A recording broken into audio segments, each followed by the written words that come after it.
것입니다. 아멘. 오늘 예배를 통해 하나님께서 우리에게 주시는 말씀 사도행전 4장 1절에서 12절까지 말씀입니다. 이 살아계신 하나님의 말씀을 조충민 형제가 낭독할 때 하나님의 음성을 들으시기 바랍니다. 사도들이 백성에게 말할 때에 제사장들과 성전 맡은 자와 사두개인들이 이르러 예수 안에 죽은 자의 부활이 있다고 백성을 가르치고 전함을 싫어하여 그들을 잡음에 날이 이미 저물었으므로 이튿날까지 가두었으나 말씀을 들은 사람 중에 믿는 자가 많으니 남자의 수가 약 5천이나 되었더라. 이튿날 관리들과 장로들과 서기관들이 예루살렘에 모였는데 대제사장 안나스와 가야바와 요한과 알렉산더와 및 대제사장의 문중이 다 참여하여 사도들을 가운데 세우고 묻되 너희가 무슨 권세와 누구의 이름으로 이 일을 행하였느냐. 이에 베드로가 성령이 충만하여 이르되 백성의 관리들과 장로들아, 만일 병자에게 행한 착한 일에 대하여 이 사람이 어떻게 구원을 받았느냐고 오늘 우리에게 질문을 한다면 너희와 모든 이스라엘 백성들은 알라. 너희가 십자가에 못 박고 하나님이 죽은 자 가운데서 살리신 나사렛 예수 그리스도의 이름으로 이 사람이 건강하게 되어 너희 앞에 섰느니라. 이 예수는 너희 건축자들의 버린 돌로서 집 모퉁이의 머릿돌이 되었느니라. 다른 이로서는 구원을 받을 수 없나니 천하 사람 중에 구원을 받을 만한 다른 이름을 우리에게 주신 일이 없음이라 하였더라. 아멘. 하나님의 말씀입니다.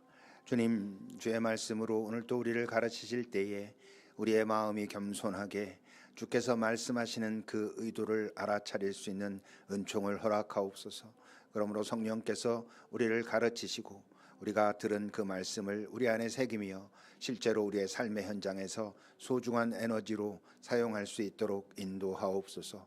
함께 모은 예물이 이 땅에서 주의 마음과 사랑을 잘 전달하도록 귀하게 사용되게 하시고 그 모든 것들의 손길마다 하나님의 은총으로 더하여 주옵소서. 여기 각자 삶의 자리가 다른 여러 사람들이 모여 있습니다. 그 자리마다 하나님께서 동행하시며 가르치시며 인도하시며 힘과 용기를 허락하시며 오늘 또 바로 딱 맞는 그 말씀을 우리 각자에게 들려주십시오. 예수님의 이름으로 기도합니다. 아멘.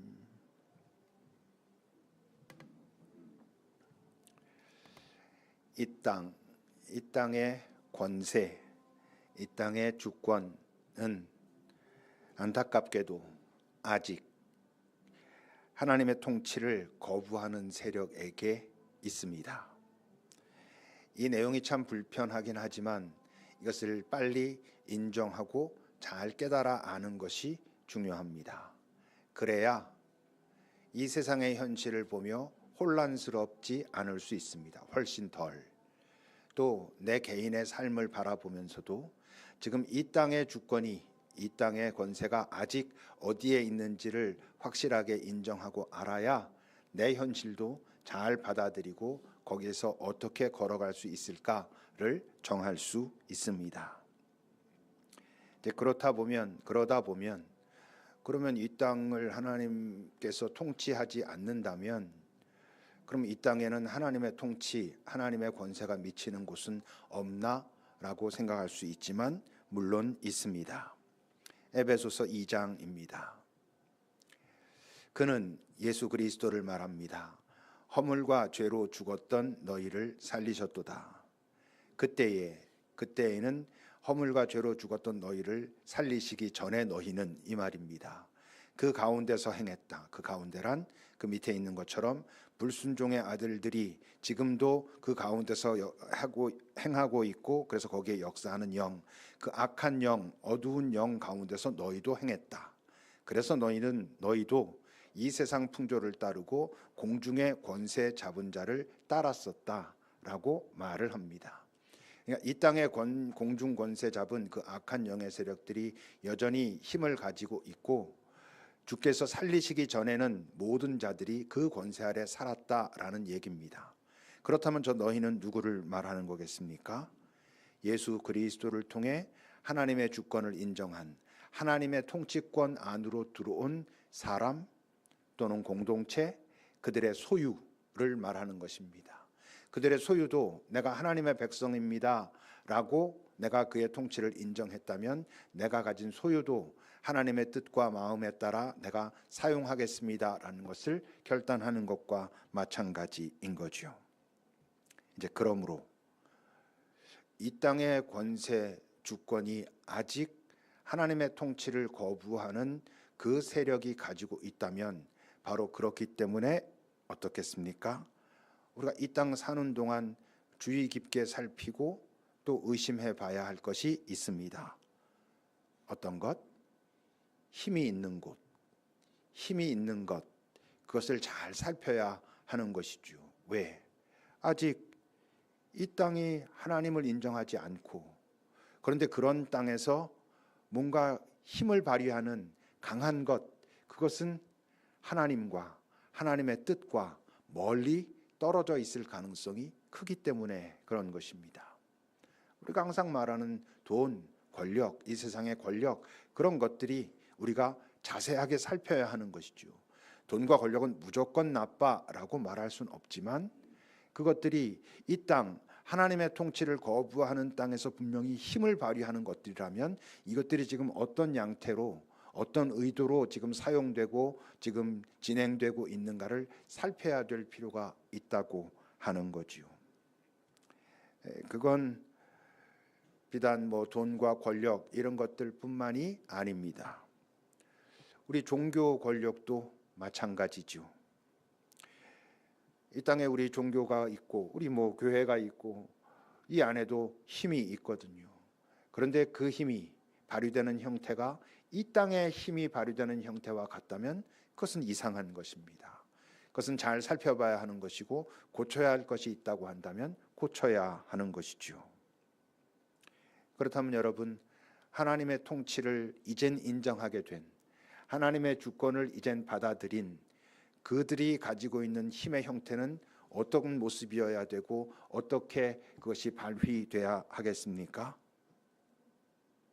겸손하게, 섬김의 모습으로, 그리고 기꺼이 희생할 수 있는 모습으로, 누가 그랬던 것처럼 이 땅에 오신 예수께서 그러셨던 것처럼 나는 겸손하고 온유하다라고 그분이 말씀하셨고 그분은 당신의 힘을 그런 방식으로 사용하셨거든요.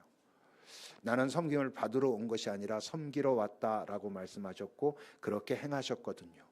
그는 기꺼이 모든 자들의 생명을 위하여 자기의 생명을 희생하신 분이거든요.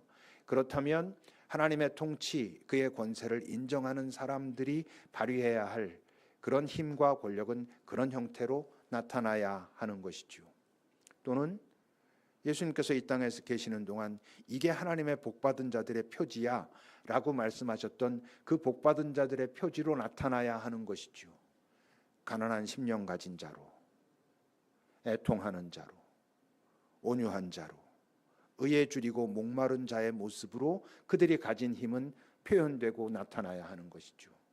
긍휼이 있고 마음을 청결하게 하고 화평케 하는, 그리고 내가 의를 살다가 피할 수 없는 고난이 온다면 기꺼이 감당하고자 하는 자세로 가는 그런 형태의 힘이 하나님의 주권, 하나님의 통치를 이 땅에서도 인정하는 자들에게 나타나야 할 그 힘의 모습이라고 하는 겁니다.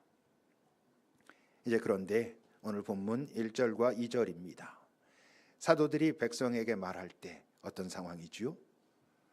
베드로와 요한이 나면서부터 걷지 못했던 자를 고쳤고 그가 성전에 들어가며 하나님을 찬양했고 그리고 난 다음에 베드로와 요한을 붙잡았고 사람들도 모여서 듣고자 했고 그래서 지금 예수 그리스도에 대하여 말하고 있을 때 제사장들과 성전 맡은 자와 사두개인들이 이르렀습니다. 한마디로 말하면 어떤 사람들? 종교 권력자들이 지금 그 앞에 온 것입니다. 그런데 예수 안에 죽은 자의 부활이 있다고 백성을 가르치고 전하는 것을 싫어합니다. 몹시 극도로 불편해했다라는 뜻입니다. 왜 이들은 그렇게 극도로 몹시 불편해하고 싫어했을까요? 그건 지금 이들이 말하는 게 틀렸다고 생각하기 때문에 그런 것입니다. 저들이 하는 말이 맞지만 나한테 손해가 되니까 막아야지가 아닌 거죠. 적어도 이들은 진심인 것입니다. 이들이 틀렸고 틀렸으니 너희들은 더 이상 그렇게 말하면 안 돼라고 하고 있는 거죠. 그들이 생각할 때는 지금 이 베드로와 요한이 저 예수의 이름을 걸고 여전히 지금 살아남은 자들이 하나님의 뜻을 거스르는, 그리고 이 세상을 어지럽히는 자들이니까 그것을 막아서야 된다고 생각하는 것입니다. 근데 실상은 어때요? 요한복음 1장 5절은 이렇게 말하죠. 빛이 어둠에 비쳤지만 어둠은 깨닫지 못했다. 빛이 어둠에 왔는데 왜 그 어둠은 깨닫지 못했을까? 이사야 44장은 이렇게 말합니다. 그들이 알지도 못하고 깨닫지도 못하는 이유는, 빛이 어둠에 왔는데도 그걸 깨닫지 못하는 이유는 그들의 눈이 가려졌기 때문에, 그래서 볼 수 없었고 그들의 마음 자체가 어둡기 때문에 빛이 온 그 빛의 의미를 깨달을 수도 없었다라고 말을 합니다. 그래서 요한복음에서는 이렇게 예수님이 말씀하셨죠. 너희가 맹인이 되었다면, 너희가 보지 못한다는 것을 깨달았다면, 너희들이 어둠 속에 있다라는 것을 인정한다고 한다면, 그렇다면 가능성이 있었을 텐데, 너희들은 여전히 본다고 하니, 너희들은 여전히 빛 가운데 있다고 하니, 우리가 다 알고 있다고 하니 그런 너희들은 지금 가능성이 없구나, 이렇게 말씀하신 거죠. 그러니 그들은 진심으로 그 아직도 예수에 대하여 말하고 있는 자들이 불편했습니다. 그들을 막아서는 것이 자기네들이 맡은 책무를 다하는 거라고 생각했습니다. 그런데 그들을 불편하게 하는 것을 넘어 조급하게까지 만든 것이 있습니다. 뭐겠습니까? 4절입니다. 그들의 말씀을 들은 사람 중에, 분명히 저들이 지금 잘못된 얘기를 하고 있고 세상을 어지럽히고 있고 오히려 하나님을 욕되게 하고 있는데, 그들의 말을 듣고 그들을 따르는 자가 남자만 5천 명이 됐다. 꼭 숫자적인 의미라기보다 하여튼 놀랄 만큼 많은 숫자들이 거기에 더해지기 시작했다. 이러니 이들 입장에서 볼 땐 당황하는 것입니다. 무슨 일이지?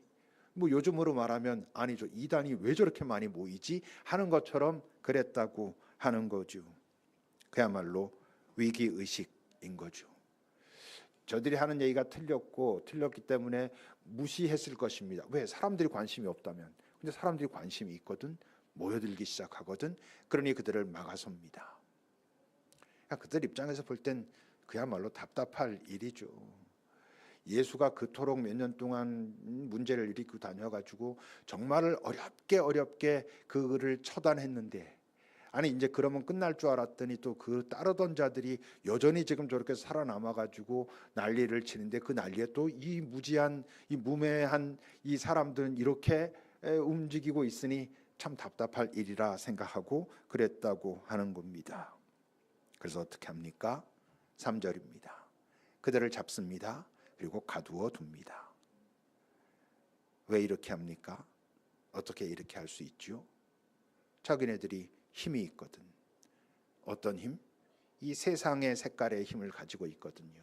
그 권력을 가지고 있으니 자기의 마음에 들지 않으면, 사실은 이것이 이렇게까지 된다면 뭐가 있지 않은가라고 깊이 고민해 보지도 않은 채로 자기네들이 힘이 있다는 이유 때문에 그것을 누릅니다.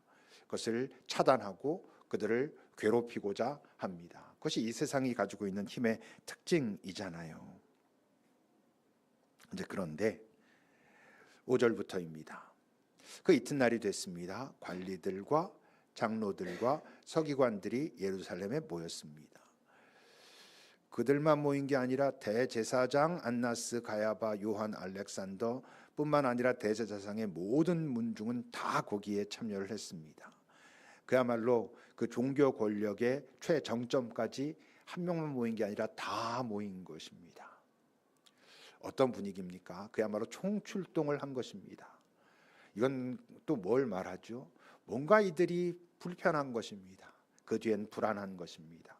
당황하고 있는 거죠. 그러니까 뭔가 위세를 떨치고 싶은 것입니다. 그래서 별것 아닌 것 같은 이 두 사람을 우리가 이런 모습으로 우리가 가진 여러 힘을 가지고 완전히 한 방에 끝내버리자, 이런 마음을 가지고 왔지만 실제 이들의 내면은 어떻다고? 불안하다고요. 뭔가 당황하고 있다고요. 이게 뭔가 흐름이 자기네들이 볼 때도 만만치 않은 거예요. 이들이 알거든요. 그 뒤에 가면 16절부터 이렇게 그들이 스스로 고백합니다. 이 사람들을 어떻게 할까? 이들로 말미암아 그 유명한 표적 나타난 것이, 나면서 걷지 못했던 40년 이상 걷지 못했던 사람이 일어나서 하나님을 찬양하고 그랬던 걸 다 봤으니 예루살렘에 있는 모든 사람들에게 알려줬고 우리도 그걸 확인했으니 부인할 수가 없는데, 그렇다면 이제 우리가 할 수 있는 건 더 이상 퍼지지나 못하도록 하자.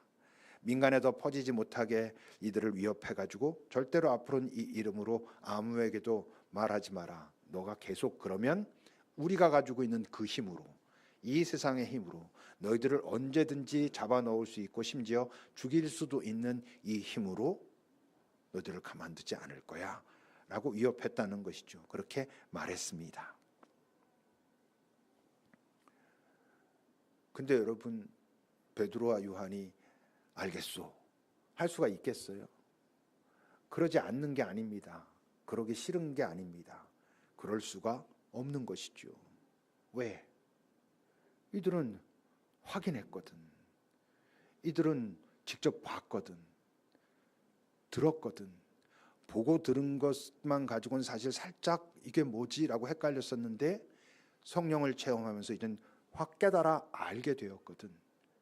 영원의 생명이 무엇인지, 예수께서 그동안 하신 말씀이 무엇인지, 그가 왜 기꺼이 십자가를 통과하셨는지, 부활하심으로 우리에게 가르쳐 주신 게 뭔지, 이제 우리는 어떤 존재가 되었는지, 그러므로 앞으로 어떤 삶을 살아야 하는지를 알게 됐으니 이들은 믿는 자들이 아닙니다. 아는 자들입니다.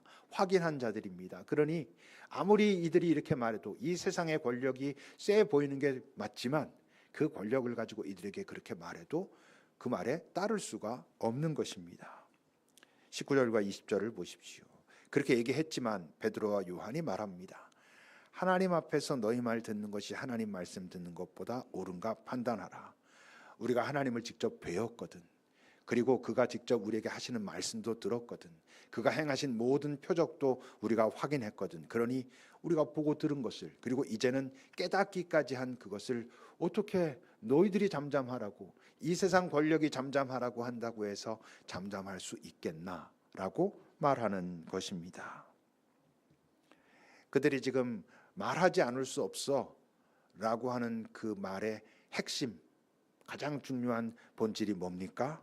12절의 말씀입니다. 12절의 말씀 우리 함께 같이 읽어보겠습니다. 다른 이로서는 구원을 받을 수 없나니 천하 사람 중에 구원을 받을 만한 다른 이름을 우리에게 주신 일이 없음이라 하였더라. 여러분들은 정말 이 말씀의 내용 그대로 안에서 잘 이해하고 있고 잘 받아들이고 계십니까? 그러실 거라 생각합니다. 근데 여러분, 이 교회가 쇠락해 가고 있다 이런 얘기를 지금 우리가 하잖아요. 또 실제로 이 땅의 교회를 보면 쇠락하는 모습이 실제로 나타나고 있고, 여러분 교회의 쇠락이 가져온 가장 큰 상처가 뭔 줄 압니까? 그건 이 구원론이 권위를 잃어가고 있다는 것입니다. 예수가 누군지 알고 예수에게만 생명이 있고 그래서 구원은 예수에게만 있어 라고 말했는데, 이 당시의 사람들은 그것을 자기네들이 경험했고 그래서 거기에 합당한 삶을 살았는데, 이 땅의 목숨이 두렵지 않았는데, 너희들이 나를 위협하고 우리를 죽일 수 있을지 모르지만 그 혹 너머의 생명을 너희들이 어떻게 할 수는 없으니 우리는 우리가 보고 들은 것을 말하지 않을 수 없어 하니, 그들을 죽일 만한 힘을 가진 자들조차도 그것 때문에 뭔가 당황하고 불안했었는데, 요즘은 우리가 그 복음을 말하면 오직 예수 그리스도에게만 구원이 있다, 구원을 얻을 만한 다른 이름을 우리 인간에게 주신 일이 없어 라고 말하면 세상은 뭐라 합니까? 너희나 잘하세요. 너희의 모습 보고 그 말을 믿을 사람이 어디 있겠니? 너희가 그걸 믿는다면 어떻게 그렇게 살 수 있니? 우리에게 말하니, 교회의 쇠락은, 우리 교인들의 쇠락은 그 구원론을 정말 무기력하게 만들고 있는 거지요. 오늘 사두개인들이 등장하고 있는데 이 예수님 당시에 큰 그 학파는 사두개파와 바리새파가 있었습니다. 성경엔 바리새인들이 사실 더 많이 나오죠. 근데 이 사두개파와 바리새파의 신학에 있어서 가장 중요한 차이는 뭐였냐면 사두개파에서는 인간의 부활을 인정하지 않았어요. 부활은 없다고 생각했던 사람들이에요. 다시 말하면 육신의 목숨이 끊어질 때, 육신이 죽을 때 영혼도 같이 소멸된다고 생각했던 사람들이에요. 바리새파는 부활을 인정했던 사람들이에요. 그래도. 근데 여러분, 부활을 인정하지 않는데 물론 하나님은 인정해요. 하나님은 인정하는데 부활을 인정하지 않는다는 것은 한 인간 입장에서 볼 땐 그 인간이 이 땅에 살다가 그 육체가 죽으면 영혼도 죽어 이 땅에서 죽으면 그게 끝이야, 이런 뜻입니다. 사두개파의 신학은 그거였단 말이에요. 그런데 하나님은 인정해. 그렇다면 그 하나님은 어떤 하나님이어야 돼요? 이 땅의 하나님인 거예요. 그야말로 권선징악의 하나님인 거죠. 이 땅에서 하나님 말 잘 들으면 복 받고, 이 땅에서 하나님 말 듣지 않고 거역하고 거절하면 그러면 화가와 저주가 있을 거야, 이랬단 말이에요. 어떤 하나님? 구약의 하나님이죠. 그러니까 여러분 신명기 11장을 보십시오. 내가 오늘 복과 저주를 너희 앞에 둔다. 너희가 만일 내가 오늘 너희에게 명하는 너희의 하나님 여호와의 명령을 듣는다면 너희들에게 축복이 되고 그러므로 너희들이 복 받을 것이요. 너희가 만일 내가 오늘 너희에게 명령하는 도에서 돌이켜 떠나 너희의 하나님 여호와의 명령을 듣지 않고 본래부터 없었던 알지 못했던 다른 신들 우상을 따른다면 너희들은 저주를 받을 거야 라고 했던 이 이야기를 사두개파 사람들은 받아들이고 있었단 말이에요. 근데 사실 생각해 보면 여러분, 이런 하나님이 훨씬 심플하고 좋지 않습니까? 정말 하나님이 지금 이 시대에 이런다면 목회하기 얼마나 편하겠어요. 여기서 정말 제가 하나님의 말씀만 전하기만 하면 여러분들이 밖에 나가 살 때 그 말씀대로 안 살면 팍팍 저주가 임하고, 말씀대로 살면 팍팍 복이 임하고, 와 이거 뭐 저만 좋아요? 다 좋지. 예수 믿으라고 전도하기도 얼마나 좋겠어요. 예수가 하신 말씀대로 살면 너희들이 이 땅에서 집도 사고 뭐 뭐도 되고 막 돼. 안 되면 너 사업 망했지? 거봐, 예수 안 믿어서 그래. 이게 실제적으로 막 일어난다 그러면 여러분 얼마나 좋겠어요. 근데 여러분 이 사두개파 사람들이 이 당시에 이렇게 말하면서도 고민이 있는 거예요. 딜레마가 있는 거예요. 왜? 지금 로마의 지배하에 있잖아요. 오랫동안 벌써 로마의 지배하에 있고 이게 해결될 기미도 보이지 않잖아요. 이미 그 예루살렘의 성전은 기원전 600여 년 전에 바벨론에 의해서 그 남유다가 멸망할 때 그 성전이 부서졌었잖아요. 그래서 지금 있는 성전은 다시 지은 거거든. 근데 지금 이 사도행전을 기록할 때는 이미 AD 70년에 두 번째 성전이 그 무너지거든요. 그걸 지금 알고 있는 상황에서 이 글을 쓰고 있어요, 사실은. 그러니 이게 당황스러운 거예요, 그 사람들의 입장에서 볼 때. 하나님 잘 따르면 복 주시고 하나님의 백성에게 복 주시고 순종하지 않으면 벌 주시는 건데 왜 이러지? 여러분, 이런 신학을 가지고 있는 종교 지도자들은 누구를 잡아? 하나님 백성들을 잡아. 지금 자기네들은 옳다고 생각하고 있거든. 자신들이 지금 맞는 얘기를 가르치고 있거든. 근데 이 하나님 백성들이 듣질 않네, 따르질 않네. 그러니 지금 이런 화를 당하고 있는 건 누구 때문이야? 너희들 때문이야. 이렇게 되는 거예요. 이게 옛날에만 이러면 괜찮아. 문제는 이게 요즘 그리스도인들도 이런 하나님을 믿고 있다고요.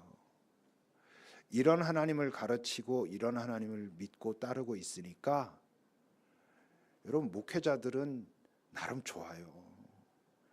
교인들만 혼내면 되거든. 여러분들 삶이 그렇게 안 되는 이유는 내가 여러분들 여기서 선포하는 하나님의 말씀에 순종하지 않기 때문입니다. 기도하라 하셨는데 기도하지 않기 때문이고, 충성하라 했는데 충성하지 않기 때문에 여러분들의 삶이 그럽니다. 우리 교회가 부흥하지 못하는 이유는 나 때문이 아니라 나는 바르게 전하고 있는데 여러분들이 전도하지 않고 기도하지 않고 뭐하지 않고 맨날 교회 나가서 혼나고 있을 수 있어요. 그게 이 땅의 하나님을 얘기하기 시작하면 그런 오류를 범하게 되는 거죠. 목회자만이 아닙니다. 예수를 믿는다고 하는 사람들도 그런 하나님의 이미지를 가지고 있으면 계속 자기의 삶은 혼란스러운 거죠. 이 세상을 볼 때도 도대체 이게 왜 이러지? 하나님이 살아계신데 하나님이 이 땅에서 잘하면 복 준다 그러고 안 되면 벌 준다 그러고 나름 그러면 이게 어떻게 되는 거지? 라고 갈등하는 겁니다. 예수 평안 경험하지 못합니다. 그런 사람들은 사실은 예수 평안을 싫어합니다. 고난이 오면 이 고난 속에서도 이겨나갈 수 있는 예수 그리스도께서 이 땅에서 누리셨던 그 평화를 내게 주소서라고 기도하지 않습니다. 그런 하나님을 믿고 있는 사람들은 그 고난 가운데 왔을 때 주님, 저 예수님 평안 싫고 이 세상이 줄 수 있는 그 평화 달라니까요 라고 말하게 됩니다. 그 문제가 해결돼야 내가 평화롭다고요. 그러니까 예수 평화는 예수 같은 분이나 되는 거고 저한테는 그냥 이 세상 평화 주세요 하고 있으니 계속 이 세상과 그 어두운 세력과 갈등하고 다투는 게 아니고 하나님과 다툽니다. 내가 예수 믿었는데 그럼 내가 예수 믿었으면 이 땅에서도 잘 되게 해줘야지 왜 안 해줘? 이렇게 되기 쉬운 거죠. 근데 여러분, 예수님께서 부활하심으로 보이신 게 뭡니까? 영원의 생명이 존재한다는 것을 보이신 겁니다. 목숨 너머에 생명이 있다는 것을, 그러니까 우리가 보통 말하는 생명, 목숨과는 다른 전혀 다른 차원의 그 영원의 생명이 있다는 걸 보인 게 부활 사건입니다. 그 부활 사건은 또 뭘 말하고 있는 거냐 하면 결국 인간의 구원은 영원의 문제라는 걸 말씀하신 겁니다. 구원은 이 땅에서 시작됩니다. 이 땅에서 우리가 예수를 믿고 예수 생명을 받았을 때 우리의 구원은 시작되지만 본질적으로 구원은 영원의 문제구나라는 것을 가르치신 게 예수의 부활 사건인 거예요. 그러니 여러분, 우리가 말한 그 예수의 생명, 그 영원의 생명이 다른 데도 있지 않다면, 뭐 열심히 노력하는 그 땀 흘림 속에 그 생명이 있지 않다면, 부처가 착하게 잘 사셨지만 그 부처 안에 그 생명이 있지 않다면, 다른 어떤 신이라고 불리는 어디에도 있지 않다면, 한 인간이 정말 인간답게 살려고 노력하는 그 속에 그 생명을 만들어낼 수 있는 능력이 있는 것이 아니라면, 그 생명을 얻음으로 영원의 존재가 되는 방법은 예수를 믿는 방법밖에, 예수의 생명을 받는 방법밖에는 없는 것입니다, 여러분. 근데 이걸 우리가 제대로 표적으로 우리의 삶을 보여주지 못하니까 이 세상에서 이제 무시당하고 있는 것이죠. 그러니 여러분, 구원은 절대적으로 하나님과 그 아들 예수 그리스도의 주권에 달린 것입니다. 이순신 장군은 구원 받았을까? 받았을 수도 있지 않겠습니까? 그때 뭐 예수님도 오시기 전인데. 그러면 여러분, 이순신 장군이 구원을 받았다면 그가 그 백성들을 위해서 자기의 목숨을 바쳐가면서까지 정말 열심히 조금의 자기의 이익을 구하지 않으려고 애쓰면서 살았기 때문에 구원받는 게 아니고, 그런 존재를 본 예수 그리스도의 긍휼에 의해서 주님이 너는 참 한 인간으로서 정말 인간의 어떤 탄식과 인간의 그 갈등과 한계를 인정하고 살고자 했구나라고 받아들여서 가능할 수 있으면 있는 거지요. 어떤 스님이 구원을 받는다면, 또 이렇게 말하면 이제 우리 목사님이 불교도 구원받는다 그래서 이러시면 안 됩니다. 어떤 스님이 구원을 받는다면 그가 불공을 열심히 들여서가 아니고 그 안에 있는 그 인간에 대한 그 깊은 탄식과 도대체 우리 인간은 어떻게 해서 자유로워질 수 있을까, 또 그 길이 뭘까를 고민하는 걸 보면서 예수 그리스도, 하나님의 아들 예수 그리스도의 긍휼에 의해서 그 구원받을 수 있을지는 모른단 말이죠. 근데 그거는 이제 제가 이거 내 속엔 그렇게 생각하지만 이 사람들이 말 들으면 날 이상하게 이단이라 그럴 테니까 말 못해가 아니라 그건 확실하지가 않잖아요. 정말 뭐 예수 이전엔 그럼 다 지옥 갔나? 뭐 어떤 데서는 지옥 갔다고 그런 사람들도 있어요. 저 근데 그렇게 말할 자신이 없거든요. 그렇다고 할지라도 그들이 나름대로 착하게 살아서가 아니라 그들의 그런 모습을 본 예수님의 주권으로 난 구원받을 수 있지 않을까 생각하지만 모르니까, 좋은 방법이 있으니까 예수를 나의 구주로 받아들이면 내가 당신의 그 부활을 통해서 보이신 생명에 저도 연합하고 접붙임 당해서 나도 당신의 그 생명의 사람으로 되기를 원합니다 할 수 있는 좋은 방법이 있으니까, 이 알약을 먹으면 무조건 그 병에서 낫는데 이 병 말고 이 약 말고 다른 것도 있을지 몰라라고 굳이 할 필요가 없으니까, 여러분 구원의 주권은 하나님의 아들 예수 그리스도 그분 안에 있음을 여러분들 믿으셔야 합니다. 그걸 믿고 그 믿음에 근거한 삶을 살 때 여러분들에게 그런 표적이 나타나고, 그 표적이 나타나야 여러분들에 의해서 전해지는 그 복음이, 그 구원론이 권위를 갖는 것입니다. 그렇게 살아야 되는 것이죠. 여러분 예수를 거부하는 뿌리가 뭡니까? 예수를 거부하는 저 깊은 곳에 있는 가장 핵심의 뿌리는 이 세상이 전부라고 생각하기 때문입니다. 그러니까 알아보고 싶지 않은 것입니다. 이 세상이 전부인데 무슨 영혼을 얘기해? 됐어, 난 이 세상 잘 살 거야, 이렇게 말하니까. 더 정확하게 말하면 이 세상이 전부이길 바라니까. 이 세상이 전부이길 바라고, 그래서 이 땅에서 내가 어떻게 해서든지 사람들보다 더 많은 어떤 것들을 가지고 그것을 잘 산다라는 단어로 정의하고 싶고 그렇게 살고 싶으니까 영원 또는 희생, 섬김, 나눔 이런 것을 원치 않는 것입니다. 근데 그렇게 생각하고 정말 그렇게 원하면 그렇게 됩니다. 이 세상이 전부라고 생각하고 확신하고 그러길 원하면 이 세상이 전부인 것이 됩니다. 그에겐. 그래서 그가 이 땅에 살지만 이 땅에 살다 이 세상이 끝나면 그의 바람대로 이 땅에서 그렇게 끝나고 말 것입니다. 오늘 말씀의 제목 그 힘의 결국은 이 세상의 힘의 결국은 망하고 말 거야 만을 말하지 않습니다. 다른 힘도 말합니다. 4장 21절을 보십시오. 관리들이 백성들 때문에 그들을 어떻게 처벌할지 방법을 찾지 못하고 쟤네들이 여전히 개기고 있는데 우린 네 말 너희들 말 못 들어 이러고 있음에도 불구하고 지금 뭔가 표적들이 나타나고 있으니까 다시 위협하여 놓아줍니다. 그들을 위협합니다. 근데 그 속은 본일도 아는 거죠. 야, 이거 우리 좀 망신인걸, 이거 어떻게 안 되겠는걸, 어떻게 안 되는걸, 우리가 그 힘의 한계인 것이죠. 그뿐만 아니라 이제 사람들은 그 된 일을 보고 하나님께 영광을 돌립니다. 야, 저 사람들 잡아가면 잡혀가고 풀어주면 풀려나는 것 같은데 저들이 가지고 있는 어떤 다른 힘이 있어가 드러나게 되는 것이죠. 박노해 시인의 시가 있습니다. 기도는 나의 힘. 힘 있는 자는 기도하지 않는다. 돈 많은 자는 기도하지 않는다. 성공한 자는 기도하지 않는다. 그들은 기도하지만 기도드리지 않고 그들은 하늘을 부르지만 오직 땅에다 대고 땅 위에서 이루어지기를 바랄 뿐이다. 어린아이의 천진한 기도는 하늘에 닿는다. 무력한 자의 간절한 기도는 하늘에 통한다. 정의를 위해 외치는 기도는 하늘을 울린다. 이 지상에 의지할 데 하나 없어 하늘밖에 없고 아무것도 가진 것이 없어 기도밖에 없는 자의 하늘을 향해 울부짖는 기도는 땅에서 배반당하지만 하늘에 통하는 기도는 그 가슴에 하늘이 깃들어 마침내 사랑의 힘으로 땅의 권력을 갈아내리라.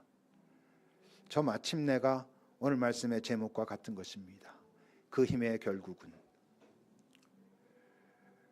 이 땅에서 힘없어 보이는 듯 하지만 그 힘을 여전히 구하고 그 힘으로 살기를 원하고 살아내는 자들은 마침내 그 힘의 결국은 이 땅에서 언뜻 보면 배반당하는 것처럼 보이지만 하늘을 부르는 듯하지만 사실은 하나님께 기도하지는 않는, 하나님께 드리지는 않는, 기도를 드리지는 않는 그들의 이 땅에서 대단해 보이는 것 같은 힘을 결국 눌러 이기게 될 것입니다.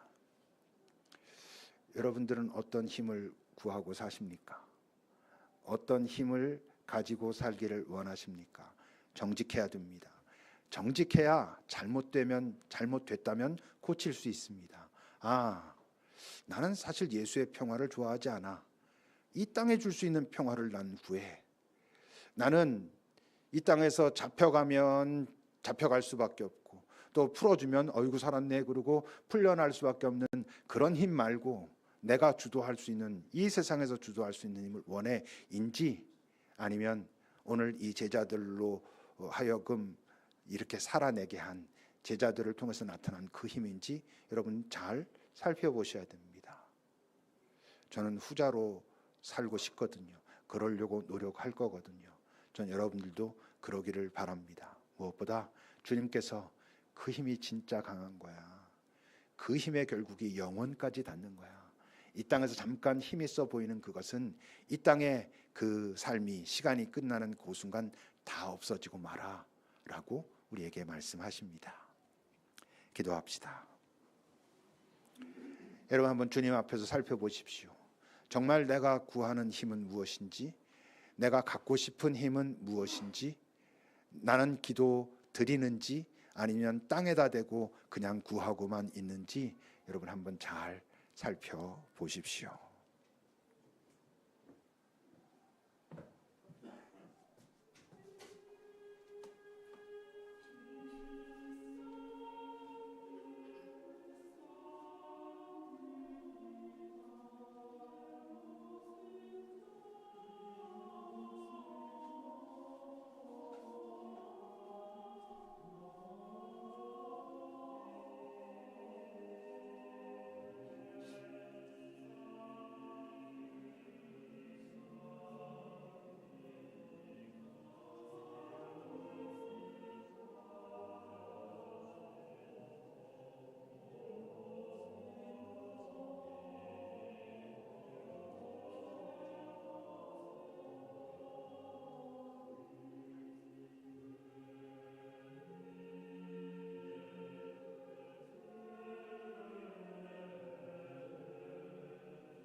하나님,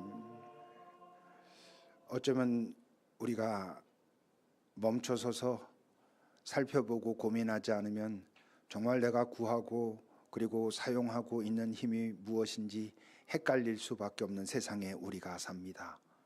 하나님, 우리가 약해 보이나 진짜 강한 주 예수 그리스도로부터 오는 그 생명과 닿은, 영원과 닿은 힘을 우리가 구하고 그 힘을 갖고 그 힘으로 살아내게 하소서. 그리고 그때에만 경험할 수 있는 이 땅이 주는 것이 아닌 주님께로부터는 평화도 맛보며 사는 자들, 처음엔 그것이 힘들고 어려워 보이나 갈수록 저기에 뭔가가 있다라고 이 세상이 궁금하게 만드는 그런 삶을 여기는 우리 모두 살아내게 하소서. 이 한 해 1년 열심히 함께 힘합쳐 살다 1년이 끝날 때쯤 보면 그래도 우리가 그 힘의 그 실체를 조금은 알게 되었구나라고 서로 격려하고 축하하고 함께 기뻐하며 찬양할 수 있는 여정을 걷게 하옵소서. 예수님의 이름으로 기도합니다. 아멘. 찬양하시겠습니다.